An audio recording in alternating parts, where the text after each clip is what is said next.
PTI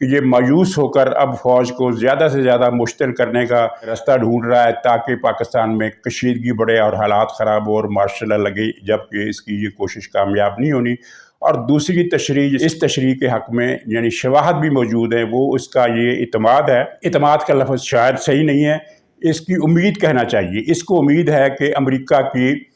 طاقتور یہودی lobby میری سپورٹ کو آئے گی اور پاکستان پر عالمی پابندیاں لگوائے گی۔ اس کے لیے اس نے ایک کمپین بھی شروع کی ہے جس میں یہودی پیش ہیں، اور وہ کمپین یہ ہے کہ پاکستانی فوج جیلوں میں عورتوں کے انسانی حقوق پامال کر رہی ہے، ان کے ساتھ ٹارچر کر رہی ہے۔ وہ عصمت دری والی جو کمپین تھی وہ تو ناکام ہو گئی، اب سمپل ٹارچر اور بدسلوکی کی مہم چل رہی ہے، اور ساتھ ہی یہ کہ پاکستان میں عوامی سطح پر بھی یعنی انسانی حقوق وائلیٹ کیے جا رہے ہیں، اور عملاً پاکستان میں مارشل لا ہے، فوج کا قبضہ ہے۔ اور یہ آپ کو علم میں ہے کہ کسی ملک میں مارشل لا لگ جائے تو یورپی ملکوں میں، خاص طور پر مغربی ملکوں میں، یورپ ہے، امریکہ ہے، آسٹریلیا ہے، ان ملکوں میں اس ملک کے خلاف ایک فضا بن جاتی ہے، کیونکہ فوجی حکومت کو ان ملکوں میں جو ظاہر ہے اس وقت دنیا کی غالب ترین جو قوت ہے وہ یہی یورپ اور امریکہ ہے، تو وہاں فضا کو پسند نہیں کیا جا سکتا۔ چنانچہ ایک تو یہ تاثر پیدا کیا جا رہا ہے کہ پاکستان میں غیر اعلانیہ مارشل لا لگ چکا ہے، اور یہ تاثر انہی الفاظ کے ساتھ پیدا کیا جا رہا ہے۔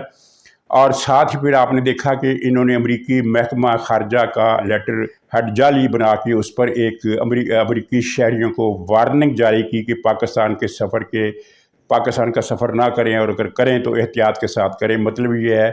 کہ ایک امپریشن ورلڈ ٹورزم میں بھی چلا جائے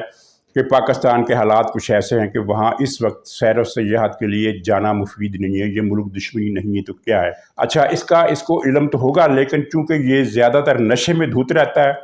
نشے میں دھت رہنے کی وجہ سے اس کو یہ بھی یاد نہیں رہتا کہ کل میں نے BBC کو کیا انٹرویو دیا تھا، پرسوں میں نے CNN کو کیا انٹرویو دیا تھا،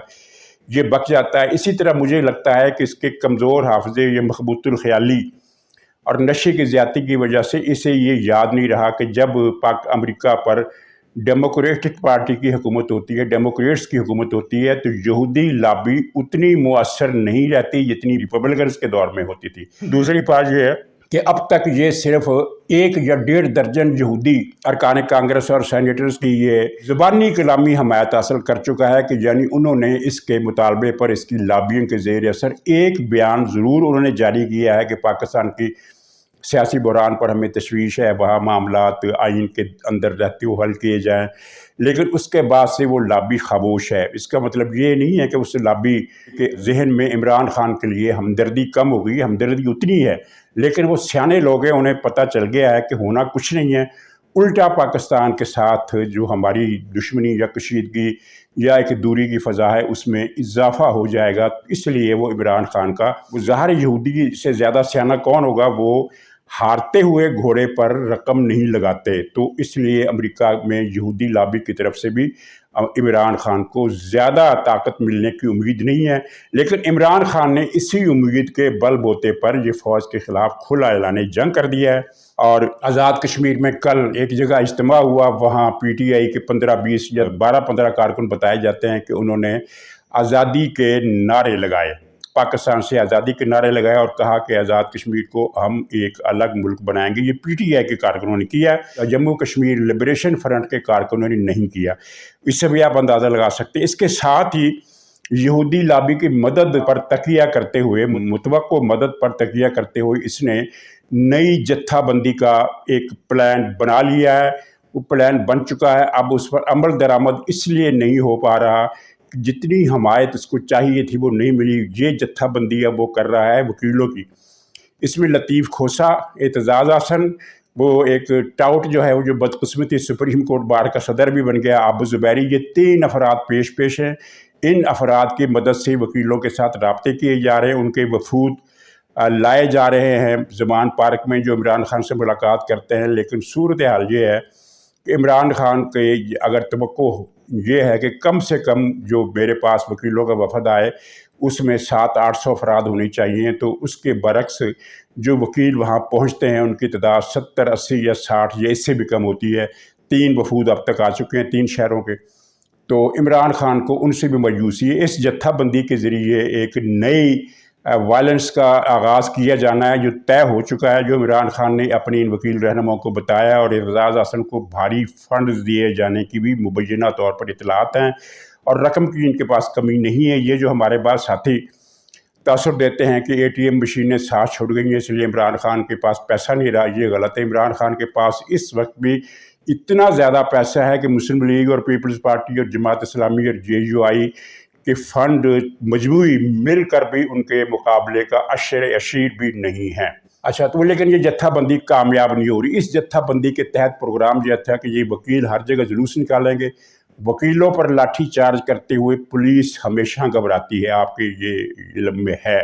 اور یہ وکیل جو ہیں یہ سرکاری بسوں کو آگ لگائیں گے، رستے میں آنے والی پولیس چوکیوں کو آگ لگائیں گے،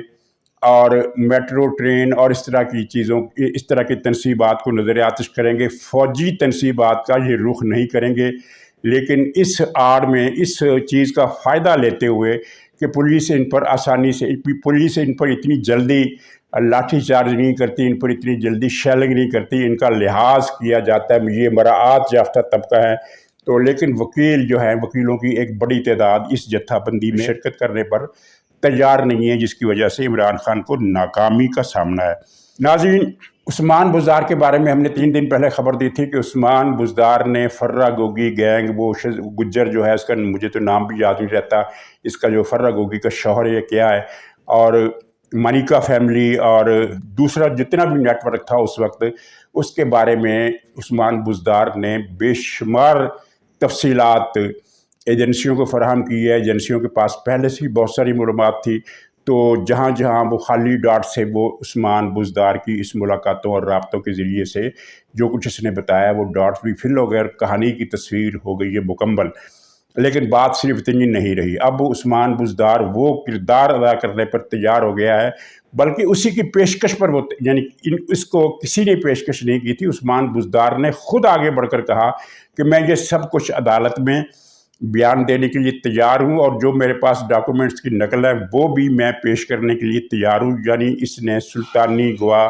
بننے کا جو ارادہ کیا ہے وہ اس کی اپنی پیشکش سے، اور اس پیشکش کو قبول کر لیا گیا ہے۔ یہ بھی ایک خبر ہے کہ اس کو قبول کر لیا گیا، اور ظاہر ہے قبول کرنا ہے کیونکہ فرا گوگی گینگ پر ہاتھ ڈالنے کا فیصلہ ہو چکا ہے، اور اس گینگ سے آپ یہ مت سمجھیے کہ عمران خان اس سے باہر ہے۔ عمران خان اس گینگ کا وہی، اس گینگ میں اس کا وہی درجہ تھا جو 40 چوروں کے اور علی بابا کے درمیان بتایا جاتا، حالانکہ یہ کہانی اس طرح نہیں ہے جس طرح ہم نے اس کو مشہور کر دیا ہے۔ علی بابا وہ تھا جس نے 40 چوروں کا گروہ پکڑوایا تھا، لیکن ہم نے یہ بنا لیا ہے ایک عوامی، یعنی یہ غلط اور عام جو چیزیں قصے مشہور ہو جاتے ہیں، تو وہ قصہ اس طرح بن گیا ہے کہ 40 چور تھے اور ان کا سربراہ جو تھا علی بابا۔ تو اسی غلط العام اصطلاح کو اگر ہم تسلیم کر لیں تو اس میں ہم یہ کہیں گے کہ 40 چوروں کا جو سربراہ تھا عمران خان، وہ علی بابا کا کردار ہے۔ تو یہ اس میں فرا گوگی پھنسے گی، پنکی جادوگرنی پھنسے گی، وہ فرا گوگی کا شوہر پھنسے گا،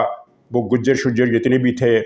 اور اس کے علاوہ سب سے زیادہ جس نے پھنسنا ہے وہ عمران خان ہے۔ اور ہاں، اس میں مولوی طارق جمیل نے بھی پھنسنا ہے، کیونکہ اس نے بھی لمبے ہاتھ گوگی گینگ کے ساتھ مل کر مارے ہیں، اور بہت بری طرح انہوں نے پنجاب کی معیشت پر ڈاکہ ڈالا ہے، اور پنجاب کو اس نے ایک غریب صوبہ بنا دیا ہے اس نے، اور پیجی ڈگیت نے بھی ظاہر اپنی کارروائیاں کی ہیں۔ تو ناظرین، یہ بڑی اہم ڈیولپمنٹ ہے، اور اس بات کو آپ یعنی ہلکا مت لیجئے کہ یہ محض فرا گوگی گینگ کے خلاف کیس ہوگا، یہ کیس عمران خان کے خلاف بھی ہوگا۔ یعنی عمران خان کو ایک سزا فوجی عدالت سے ملنی ہے، تو ایک سزا احتساب عدالت سے ملنی ہے۔ 8 تاریخ کو اس کی جو پیشی ہے احتساب عدالت میں، تو اس پیشی کے حوالے سے بھی کوئی نہ کوئی بڑی خبر آ سکتی ہے۔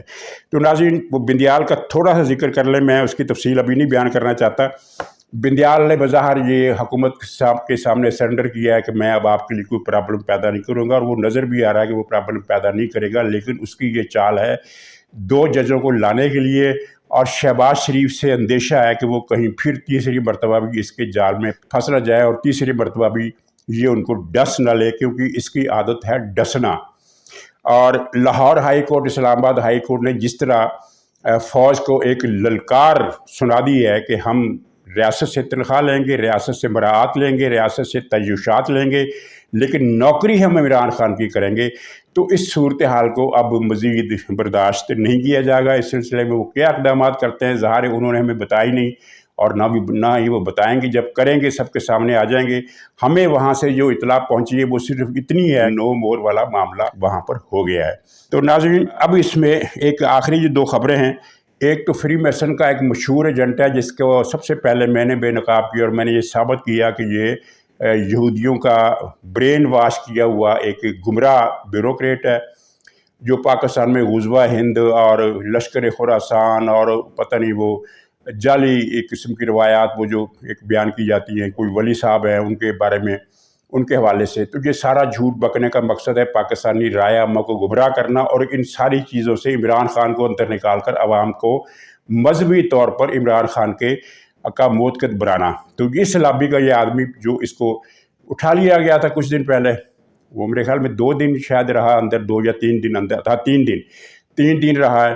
اور اس کے بعد وہ پھر باہر آیا، باہر آ کر اس نے پھر وہ گمراہی والے لیکچر شروع کر دیے اور کہا کہ یہ جو بارشیں ہو رہی ہیں یہ اللہ کا عذاب ہے، اللہ کا عذاب اس لیے ہے کہ تم نے عمران خان جیسے نیک ولی صفت بندے کو کرسی اقتدار سے ہٹا دیا، اب تم پر عذاب آئے گا۔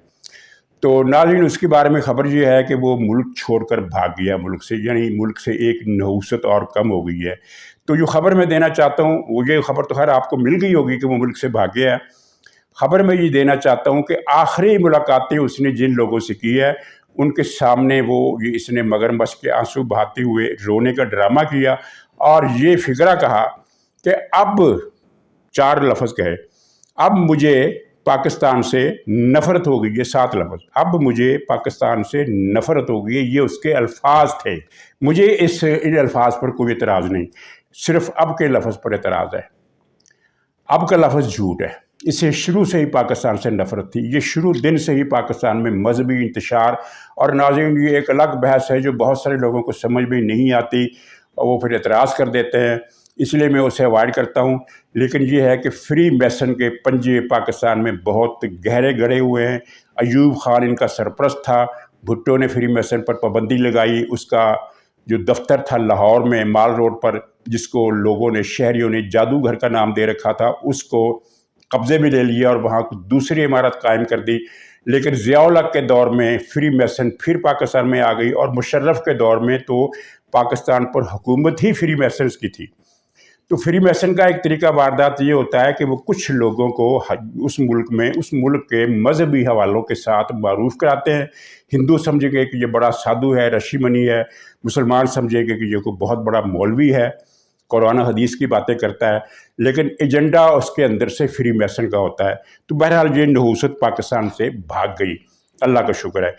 اچھا، آخر میں فیاض چوہان نے پرسوں ایک انٹرویو دیا، آپ کو یاد ہوگا کہ ہم نے بڑی تاخیر سے، یعنی جولائی میں جب الیکشن ہوئے، پی ٹی آئی 15 سیٹوں 20 میں سے 15 پر جیت گئی، تو پہلے 2 دن تو ہم نے بھی اس فتح کو تسلیم کیا اور یہ کہا کہ ٹھیک ہے، یہ اپنی ہی جیتی سیٹیں جیت گئی ہے، تو کوئی اتنی بڑی بات نہیں ہے۔ لیکن پھر تیسرے دن ہی ہمیں یہ اطلاع مل گئی، مجھے بھی اور کچھ اور لوگوں کو بھی، کہ یہ دھاندلی کی گئی ہے، اور مجسٹریٹ حضرات کو دھمکیاں لگا کر، مجسٹریٹوں میں پہلے ہی کافی سے پی ٹی آئی کے حامی ہیں، کیونکہ یہ 15 ارب روپے جو پرویز الہی اکیلے نے لاہور ہائی کورٹ کے حوالے سے جو تقسیم کیے تھے،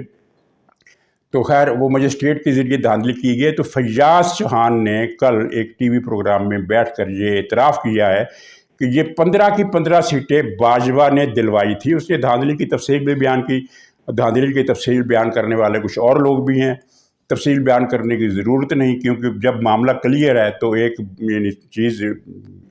کوئی ایک عمارت گرائی گئی ہے تو اب اس کے تفصیل میں جانے کا کوئی فائدہ نہیں ہے۔ یہ کیسے گرائی گئی، ہتھوڑوں سے گرائی گئی، جیپ نے ٹکر ماری، بلڈوزر آئے، یہ کیا گرا، بس قصہ مختصر گرا دی گئی۔ میں آج آپ کو بڑی امپورٹنٹ ایک خبر دیتا ہوں، آپ کی اطلاع کی یہ ہے 17 جولائی کا الیکشن جنرل باجوہ اور چودھری پرویز الہی صاحب کے درمیان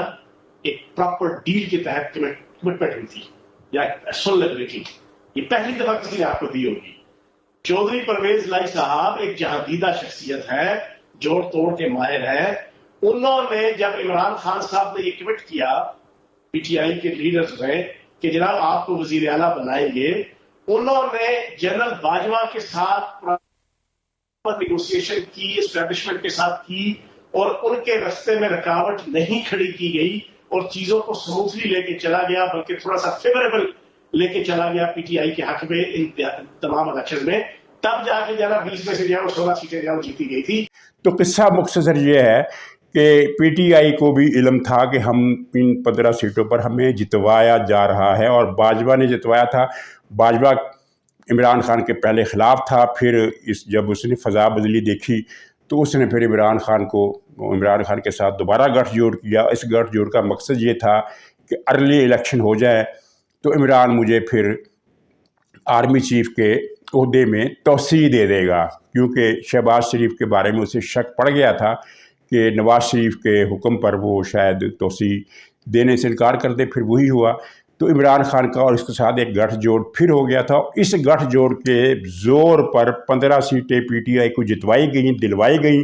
لیکن اس کا نتیجہ صرف 15 سیٹوں پر کامیابی کی صورت میں نہیں نکلا، بلکہ اس